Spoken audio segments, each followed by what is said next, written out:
voy a hablar el día de hoy de algunas actualidades en el tratamiento de osteoartritis y artritis reumatoide.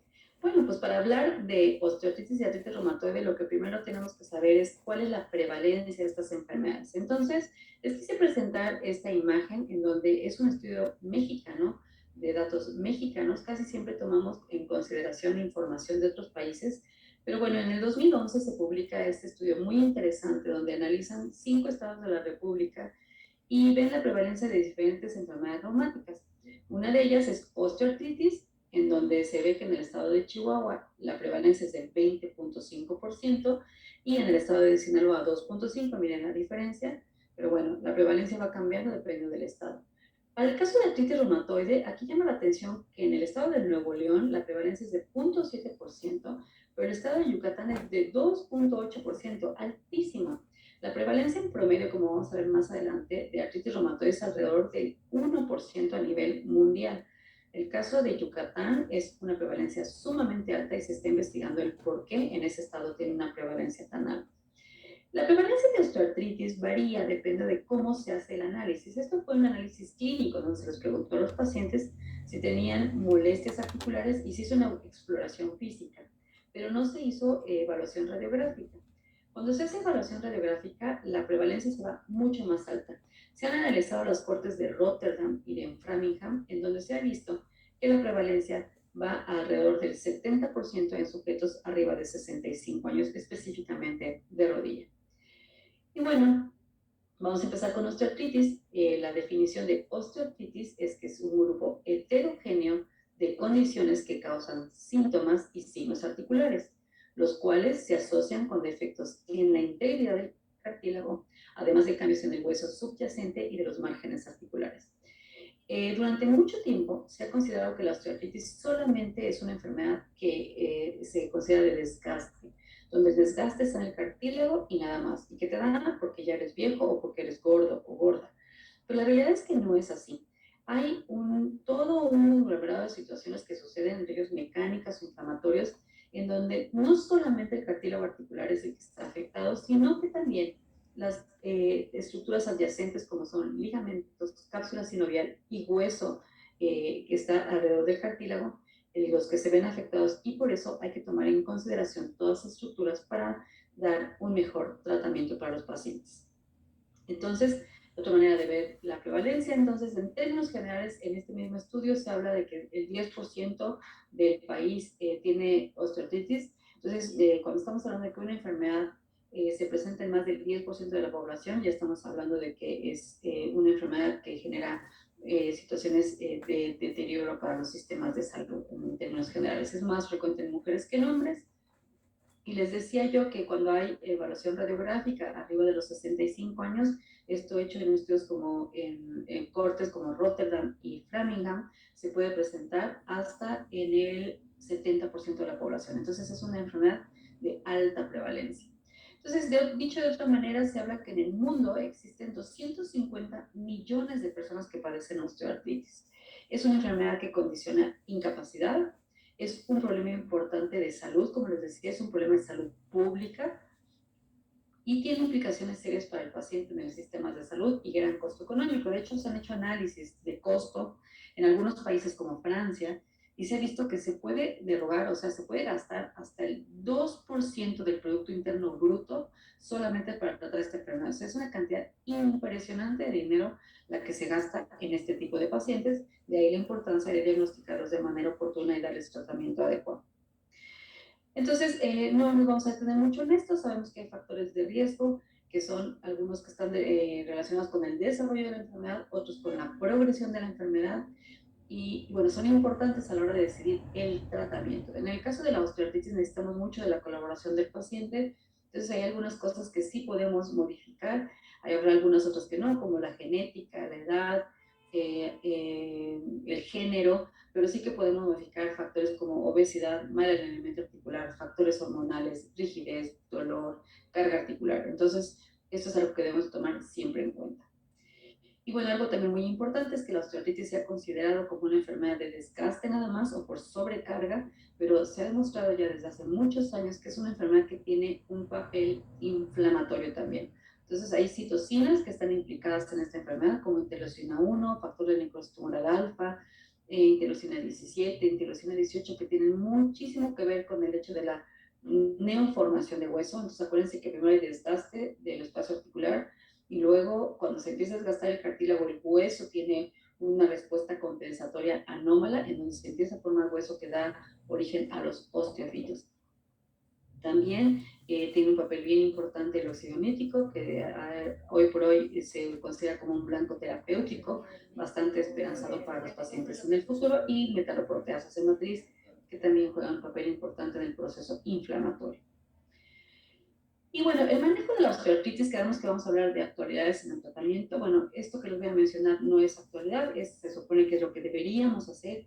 Y en este tipo de enfermedades que condicionan problemas de salud pública, debemos considerar el tratamiento de prevención primaria y prevención secundaria, ¿no? Entonces, en la prevención primaria, en términos generales, lo que buscamos es prevenir el desarrollo de la osteoartritis estructural, definida como una clasificación de Kellgren-Lawrence 2 en las radiografías, y que clínicamente el paciente tenga síntomas. Entonces, eso se puede hacer si identificamos los grupos de riesgo, si sabemos cuáles son los individuos susceptibles, entonces podemos modificar esto. Entonces, se dice que en términos generales el paciente que le va a dar osteoartritis y que no podemos hacer nada y lo único que tiene que hacer es resignarse, pero no necesariamente. Esto ha cambiado mucho. En el caso de la prevención secundaria, bueno, aquí lo que tenemos que hacer es medidas para detectar osteoartritis temprana y prevenir síntomas ya con daño estructural, inhibir o desacelerar la progresión de la enfermedad. Entonces, esto, estamos marcadores bioquímicos que desafortunadamente hasta la fecha no tenemos, pero pruebas de imagen sí que tenemos, y se trata de establecer diagnósticos en estadios tempranos donde hay poco daño articular para evitar pues, complicaciones que ya se tienen que ver en la prevención terciaria, que ya sería evitar discapacidad en el paciente.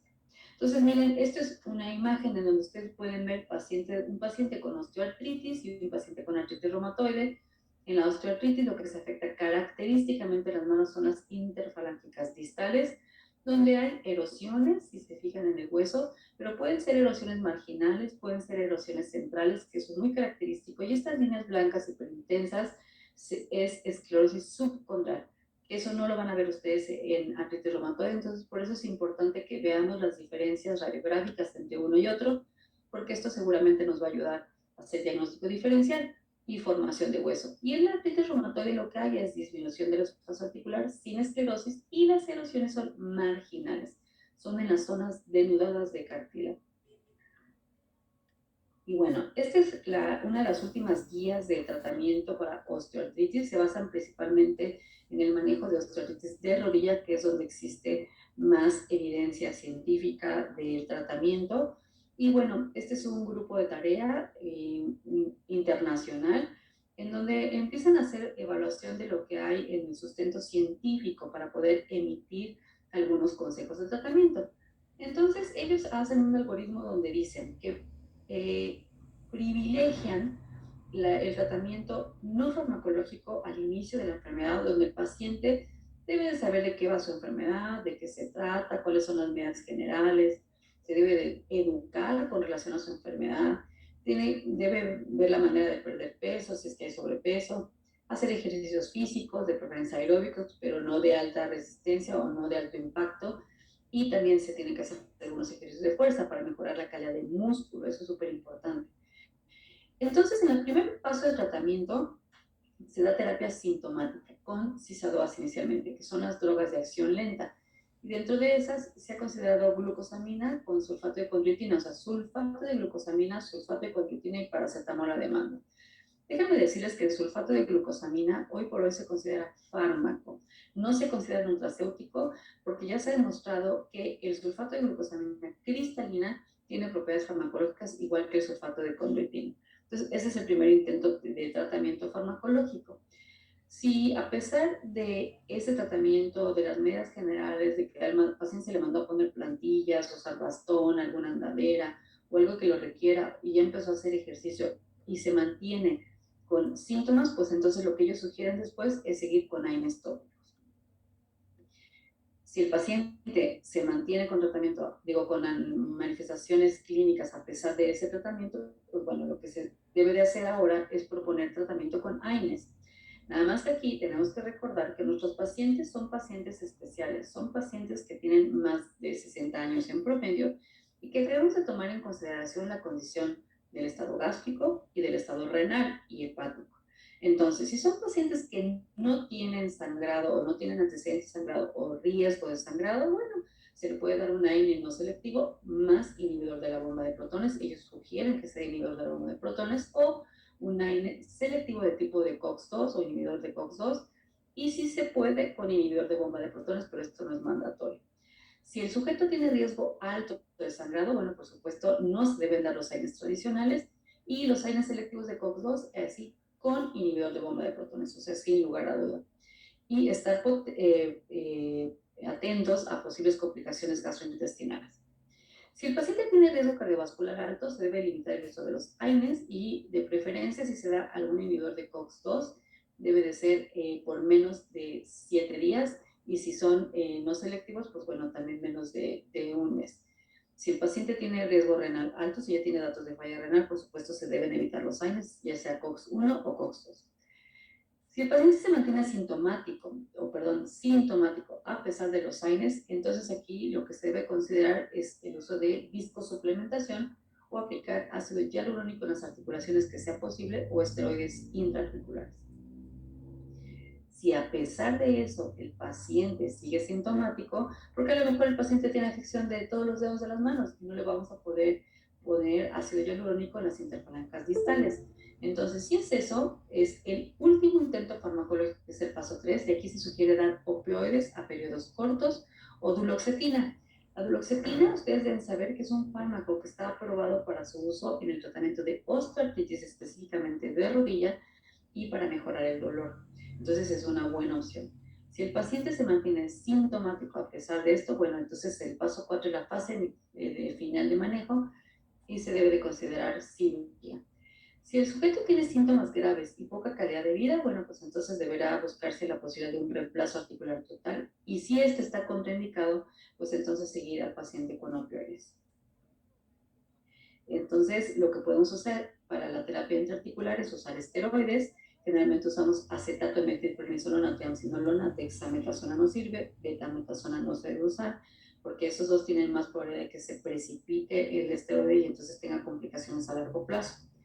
Y la viscosuplementación se debe hacer con hyaluronatos o con hilano GF20. Generalmente los esteroides mejoran los síntomas, pero no es el tratamiento adecuado. No se debe hacer más de 2 o 3 veces en un año, no más. Y la viscosuplementación depende de la articulación, pues entre 3, cada 6 meses y un año. Y en el caso de artritis reumatoide, bueno, es una enfermedad inflamatoria sistémica crónica, progresiva, mediada por el sistema inmunológico, sabemos que es autoinmune. Tiene manifestaciones tanto articulares como manifestaciones sistémicas. La prevalencia global es de 0.5 al 1% en el país, aunque ustedes ya vieron que en México es diferente.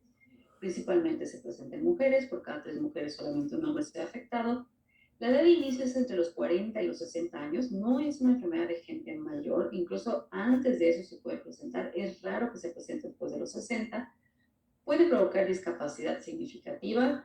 El 50% de los sujetos que no fueron tratados de manera adecuada a los 10 años ya dejaron de trabajar. Y también tiene tasas más altas de mortalidad, acorta la expectativa de vida entre 3 y 18 años. Y la principal causa de muerte en los pacientes con artritis reumatoide es enfermedad cardiovascular en el caso de que no estén bien tratados.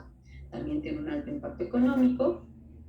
Y bueno, esto es lo que les decía en cuanto a la cuestión de la esperanza de vida. Las mujeres y los hombres con artritis reumatoide viven por medio 10, 11 años menos que los sujetos que no la presentan. Este es un estudio que se hizo en Suecia. Estas son imágenes de pacientes con artritis reumatoide. En su imagen de la izquierda pueden ver un paciente con una artritis aguda, muy inflamada las interfalencas proximales y las metacarpofalángicas. Miren cómo las interfalencas distales están respetadas. La imagen del medio es un paciente con una artritis reumatoide muy avanzada, con mucho daño estructural. Entonces, el objetivo del tratamiento es evitar que el paciente llegue a estas etapas. Y esta radiografía es de la paciente que está en medio. Entonces, imagínense qué puede hacer este paciente con esta articulación. Estas son las células que están implicadas en el proceso inflamatorio de los pacientes con artritis reumatoide. Es mucho más complejo que en el caso de la osteoartritis, pero el hecho de que se active tanto la inmunidad innata como la adaptativa hace que haya un proceso inflamatorio persistente en estos pacientes. Y bueno, ¿cómo empieza la artritis reumatoide? Pues todo empieza con predisposición genética y hay algunos factores que la detonan. No se sabe exactamente qué la causa, pero hay algunos factores que la detonan, como puede ser fumar, está bien demostrado que fumar lo puede provocar, algunas infecciones y algunos haplotipos específicos como el epítope compartido o HLA-DRB1. Entonces, estos sujetos tienen predisposición a formar complejos inmunes a nivel articular y después provocan inflamación persistente de la sinovial y además ya en la sinovial se empiezan a producir autoanticuerpos que van a hacer que haya una inflamación local y entonces aquí es cuando ya los pacientes tienen una artritis reumatoide sintomática. Todo esto sucede en las etapas preclínicas y ya cuando se empiezan a formar anticuerpos o hay centros germinales que producen autoanticuerpos en la sinovial es cuando ya es una artritis reumatoide establecida. Bueno, estos son los criterios de diagnóstico para artritis reumatoide. Seguramente algunos de ustedes alguna vez oyó hablar de los criterios de 1987, donde se incluían nódulos reumatoides, cambios radiográficos. Hoy por hoy eso ya no se incluye porque lo que se trata es de diagnosticar de manera más oportuna la enfermedad y por eso es que utilizamos estos criterios en donde si el sujeto tiene 6 criterios o más, es una artritis reumatoide establecida y si tiene menos, pero tiene más de uno, es una artritis indiferenciada y también tiene que ser valorado por un reumatólogo. Entonces, estos son los factores de mal pronóstico que nosotros debemos tomar en cuenta para tratar al paciente: número de articulaciones dolorosas, ser mujer, mayor de edad, tabaquismo, limitación funcional, manifestaciones sistémicas. Los pacientes con artritis reumatoide pueden tener manifestaciones sistémicas y algo particularmente importante, factor reumatoide positivo o anticuerpos anti-CCP positivos o ACPA positivos, indicadores de inflamación elevados, erosiones articulares desde el inicio de la enfermedad. Todos estos son factores de mal pronóstico. Y bueno, ya hablando específicamente del tratamiento de la artritis reumatoide, está dividido también en no farmacológico y farmacológico. Definitivamente en artritis reumatoide el tratamiento más importante es el farmacológico. Y bueno, puede ser por antiinflamatorios no esteroideos, que estos solo son sintomáticos. Aquí sí utilizamos más esteroides, fármacos modificadores de la enfermedad y algunas terapias concomitantes. Los fármacos modificadores de la enfermedad se dividen en sintéticos y biológicos. De los sintéticos, los convencionales son metotrexato, que es la primera línea de tratamiento, sulfasalazina, antimaláricos y leflunomida. Los que son dirigidos a un blanco específico son los inhibidores de JAK o inhibidores de señalización intracelular, que son los medicamentos más recientes que se han utilizado, y la terapia biológica, que es un parteaguas en el estudio de los pacientes con artritis reumatoide, con los cuales podemos alcanzar altas tasas de remisión. Entonces, para que un paciente se le indique terapia biológica, debe ser valorado primero por un reumatólogo porque tuvo que haber fallado previamente a los fármacos sintéticos. Esta es la historia más o menos de los fármacos sintéticos. Y en 1980, que no es mucho tiempo atrás, yo todavía no estaba en estos negocios de la reumatología, pero lo que se buscaba como objetivo de tratamiento era mejorar síntomas y signos solamente, y para eso teníamos metotrexato y sulfasalazina. En la década de los 90 se establece una estrategia de tratamiento que se denomina terapia combinada.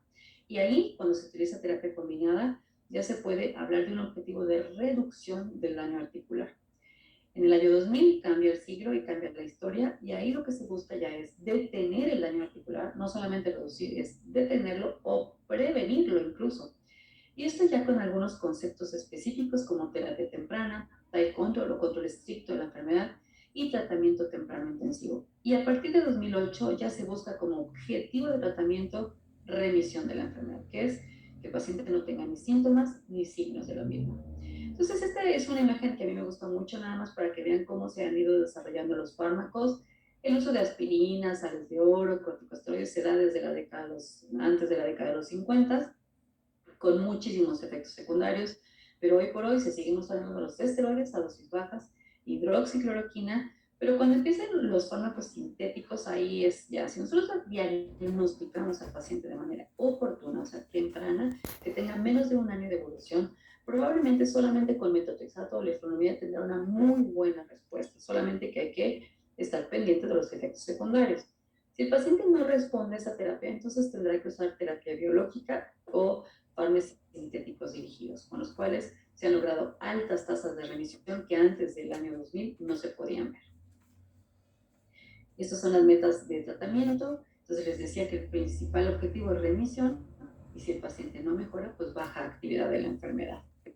Y estos son con escalas específicas que nosotros los reumatólogos utilizamos. Ya no se vale decir, ¿cómo se siente, señor? ¿Usted se siente bien? Ah, bueno, perfecto, el señor está bien. O dice el señor, yo me siento pésimo, y entonces decimos, bueno, pues sí está pésimo. No, ya hay escalas objetivas donde podemos decir, el paciente tiene remisión de la enfermedad, actividad leve, actividad moderada o actividad severa, y con base en eso nosotros modificar el tratamiento de la enfermedad.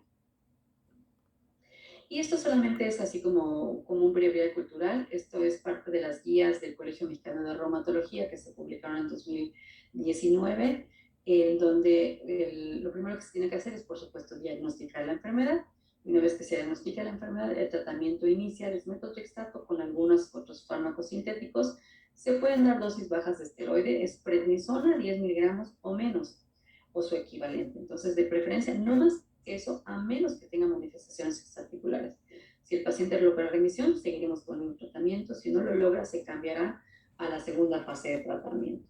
Y si el paciente sigue con la actividad de la enfermedad, pues entonces probablemente sea candidato a utilizar terapias especializadas. Siempre también, además de vigilar la efectividad del tratamiento, tenemos que vigilar la seguridad del tratamiento. Estos medicamentos son altamente efectivos y tienen algunos perfiles de seguridad que son especiales, pero no que deterioran la calidad de vida del paciente. Al contrario, se ha visto que mejora la sobrevida y evita el riesgo cardiovascular en los pacientes con artritis reumatoide.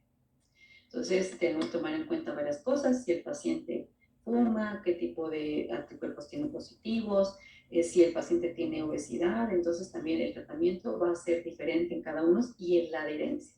Hay algunos pacientes que ustedes saben que no van a tomar tratamiento, entonces tenemos que usar otro tipo de fármacos, como fármacos intravenosos, en donde estamos seguros que se lo van a aplicar y no dar una pastilla que seguramente lo va a dejar tarde o temprano. Entonces, estas son algunas drivers que nosotros debemos tomar en cuenta para iniciar tratamiento: infecciones, si tiene tuberculosis latente, si tiene riesgo cardiovascular, y con base en eso ya es una cuestión más especializada, pero se las quise poner para que vean que la decisión del tratamiento no es nada más denle ahí cualquier cosa, sino que tomamos en cuenta muchas variables para poder escoger el mejor tratamiento para el paciente. Y bueno, ya las conclusiones son que en el caso de la osteoartritis es el trastorno de mayor importancia epidemiológica de las enfermedades osteoarticulares. El cartílago articular es el órgano donde se inicia el proceso patológico, pero el síndrome osteodegenerativo involucra todas las estructuras anatómicas periarticulares, donde la membrana sinovial juega un papel importante. En la osteoartritis existe un estado de inflamación sistémica de bajo grado, con múltiples interacciones celulares que podrían estar sujetas a manipulación farmacológica o genética. O sea, hay mucho todavía por venir en el caso de la osteoartritis.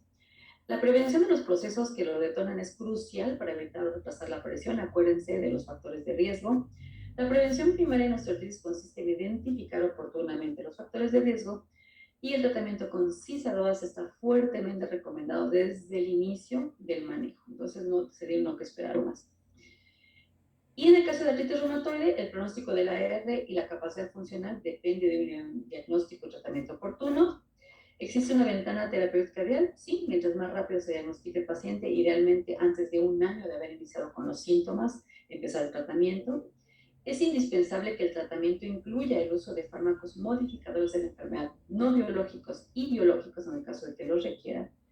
Y se conoce cada vez más acerca de biomarcadores que pudieran predecir aspectos de respuesta individual. Déjenme decirles que el tratamiento de artritis reumatoide es mucho más fácil que el de osteoartritis. Y el tratamiento requiere vigilancia periódica y ajuste para mantener la remisión de la enfermedad y evitar progresión estructural.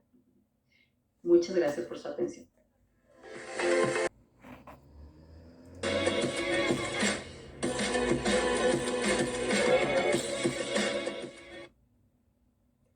Hola, ¿qué tal? Ya estamos aquí en esta sección de preguntas y respuestas y ya está con nosotros la doctora Sandra Carrillo. Doctora, ¿cómo está?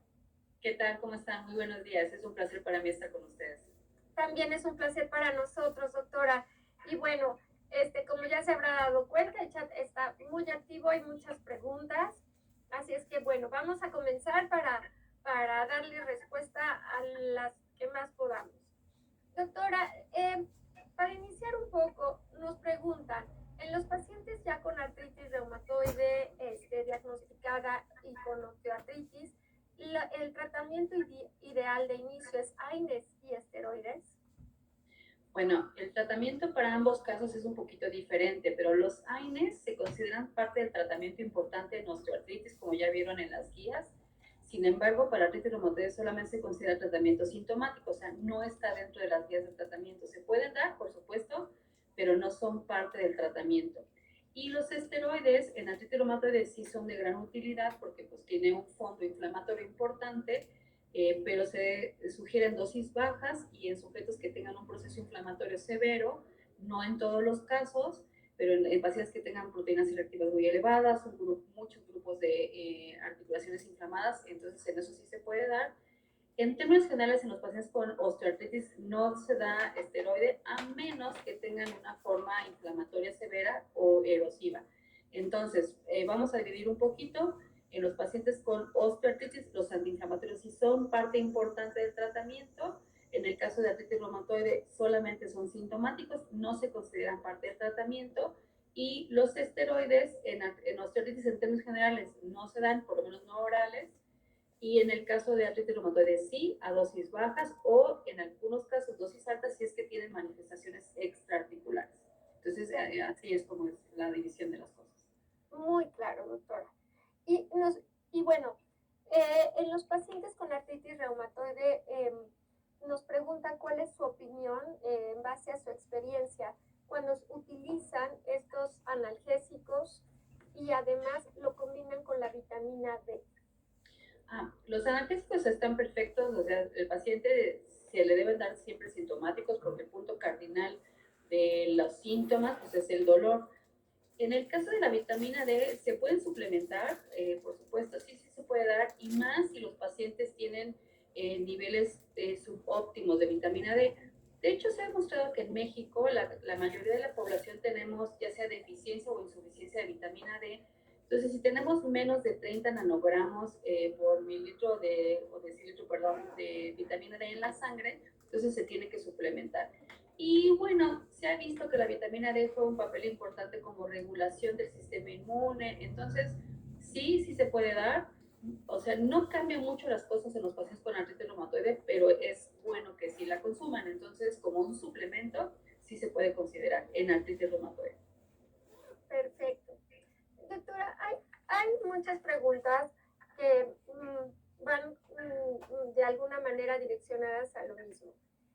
Si hay algún riesgo de utilizar la glucosamina en aquellos pacientes diabéticos, si hay que hacer alguna corrección, una disminución en la dosis o realmente se utilizan a las dosis recomendadas. En términos generales se pueden utilizar a las dosis recomendadas y más si la presentación es una presentación como que estándar en donde se dan 1.5 gramos de sulfato de glucosamina cristalina, esas se pueden utilizar y se ha visto que esas presentaciones lo que tienen de glucosa es muy poquito, es menos de una cucharada pequeña de azúcar, entonces eso no descompensa a los pacientes porque es una dosis única. Ahora, hay que tener mucho cuidado con los nutracéuticos porque hay muchas presentaciones que vienen de glucosamina con sabor naranja y piña y 2 cucharadas, 3 cucharadas, entonces esos ya tienen adicionados azúcar, entonces en esos casos hay que tener cuidado. Entonces por eso siempre hay que tener en mente que el que sirve la glucosamina, que sirve es sulfato de glucosamina cristalina y lo que se debe de dar al día es 1.5 gramos. Entonces, pero en esas presentaciones no generan ningún problema, se pueden dar, no hay que ajustar la dosis de tratamiento de los diabéticos, a menos que sea un diabético que está muy descontrolado, bueno, pues entonces ahí hay que estarlo vigilando, pero en términos generales no, eso no descontrola la diabetes. Perfecto. Doctora, y en cuanto al uso de la cinaricina. Cinaricina como tratamiento adyuvante para algún otro problema. debe ser diacereína probablemente, ¿no? Diacerina, sí, disculpe, sí. Sí, digo, la citaricina que se la tomen, si están mareados. Sí, doctora, sí. Entonces, sí, la diacereína se ha utilizado, hasta ahorita las guías, tanto ESEO y ORC, no la recomiendan como primera línea de tratamiento a diferencia de sulfato de glucosamina y sulfato de condroitin. Entonces, pero se puede utilizar, o sea, sí, nada más hay que tener cuidado porque en algunos sujetos puede tener efectos secundarios gastrointestinales, pero también puede ser de utilidad, por supuesto. Ok, y esta, la diacerina, ahora sí bien dicho, es útil entonces, aunque no está por completo de alguna manera recomendada, pero nos preguntan si es útil para retrasar el proceso. Sí, o sea, es el objetivo de estos denominados CISADOAS, que son fármacos de acción lenta. El objetivo es desacelerar el desgaste del componente articular, porque recordemos que la osteoartritis, la afección no solamente es el cartílago, sino que es todo el componente articular, tanto el hueso como la cápsula sinovial. Entonces, dar este tipo de fármacos, diacereína, colágeno, sulfato de glucosamina, son para desacelerar el desgaste y entonces con esto retrasar, por supuesto, la progresión de la enfermedad. Eso es. Doctora, en ambos casos, tanto en artritis reumatoide como en osteoartritis, eh, ¿es recomendable el uso de la duloxetina? La duloxetina en osteoartritis tiene un papel muy importante. De hecho, la FDA y COFEPRIS lo han autorizado para su uso en el tratamiento del dolor de osteoartritis de rodilla, específicamente, que es la articulación más estudiada en osteoartritis. Y sí, tiene un muy buen efecto. Entonces, si nosotros nos recordamos las guías SEO, está en el paso 3 de tratamiento. Entonces, si los pacientes no responden al tratamiento, en algunas ocasiones se puede traspolar la indicación para otras articulaciones, no solamente en rodilla, entonces pudiera ser de utilidad en el caso de los sujetos que tienen dolor persistente.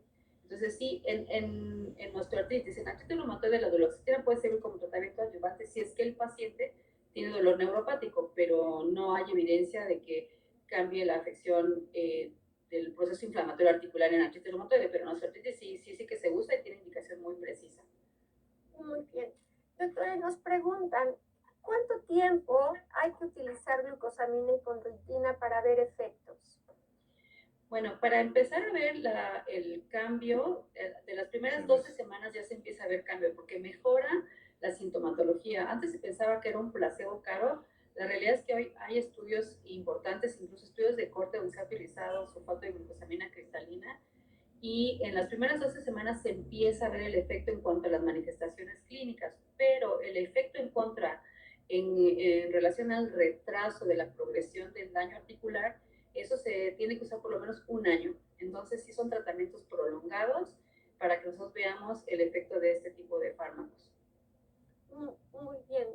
Y bueno, también, doctora, nos hablan, bueno, nos preguntan, en pacientes de más de 90 años con cardiopatías avanzadas, la sulfasalacina sigue siendo el tratamiento de elección. ¿Qué opinión tiene?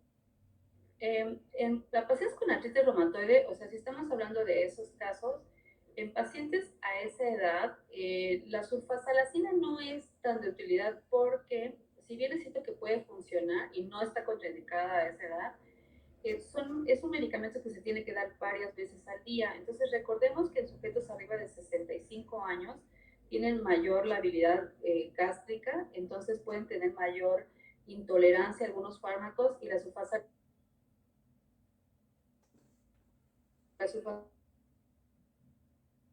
¿Ya? Ay, perdónenme. Sí. Sí, perdónenme. No, entonces, entonces, les decía que la sulfasalacina es un medicamento que no se utiliza mucho en sujetos de más de 65 años porque tienen que ser varias tomas al día. Entonces, preferimos usar leflunomida, incluso hay una presentación de leflunomida de 100 miligramos, una sola tableta a la semana, que se lo tolerarían mucho mejor. Incluso hay terapia biológica que se puede dar en sujetos de esa edad. Entonces, sulfasalacina se puede utilizar, no está contraindicado, pero preferimos no para evitar la intolerancia gástrica. Eso es. Muy bien, doctora. Y nos preguntan también si la utilización del colágeno está indicado En pacientes con osteoartritis sí se puede utilizar. Hay algunos estudios en donde se ha visto que se puede utilizar, generalmente es colágeno hidrolizado, pero tiene que ser de micromolécula para que funcione. Pero bueno, esto lleva su tiempo y tampoco hay la evidencia suficiente como para que pueda ser recomendado en las guías. Entonces, no está dentro de las guías, o sea, evidencia contundente del efecto de este medicamento todavía no lo hay, entonces, pero se puede utilizar. Ok. Doctora, ¿puede haber artritis reumatoide de larga evolución sin deformidad de las falanges? Sí, claro, sí, sí, por Ujú, supuesto. Si nosotros tenemos pacientes a los que se les hizo el diagnóstico oportuno y se les da tratamiento adecuado, claro, o sea, no van a terminar deformes. O sea, eso que se pensaba en la antigüedad, en donde el paciente con artritis reumatoide es igual a un paciente con deformidad en el futuro, eso ya no sucede.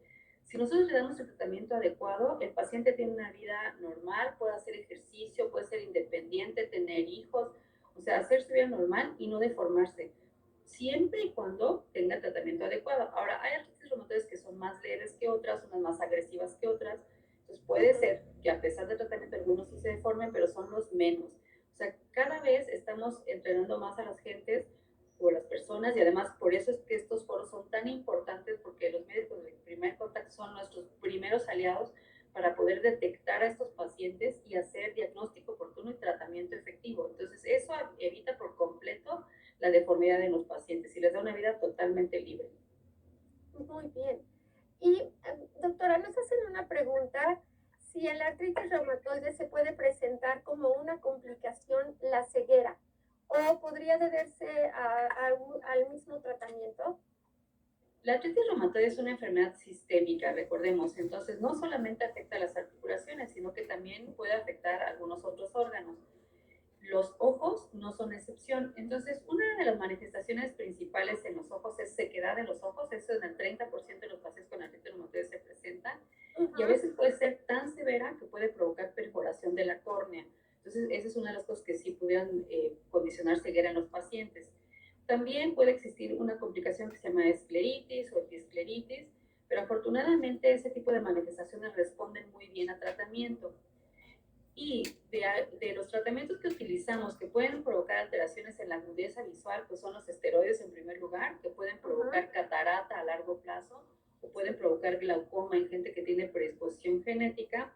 Y más remotamente, los antimaláricos como hidroxicloroquina, cloroquina, pueden provocar depósito en la mácula y provocar alteraciones maculares. Pero la verdad es que eso es rarísimo, pero por eso es que cada año los pacientes que están con consumo de antimaláricos tienen que estar vigilados por el oftalmólogo para evitar este tipo de complicaciones. Entonces es muy poco probable que la artritis deje ciegos a los pacientes y menos probable todavía que los medicamentos lo provoquen. Entonces es una complicación muy, muy rara. O sea, eso pasa muy... Yo no he visto ningún paciente de todo el tiempo que tengo que ser reumatóloga que haya hecho una complicación de maculopatía por uso de antimaláricos. Sí he visto muchos que han hecho cataratas y que han hecho algunos glaucoma, pero eso es totalmente tratable. Perfecto. Doctora, se nos agotó el tiempo. Y bueno, le damos las gracias el haber estado acompañándonos el día de hoy y dando respuesta a todas las preguntas que surgieron el día de hoy de los médicos que nos acompañan.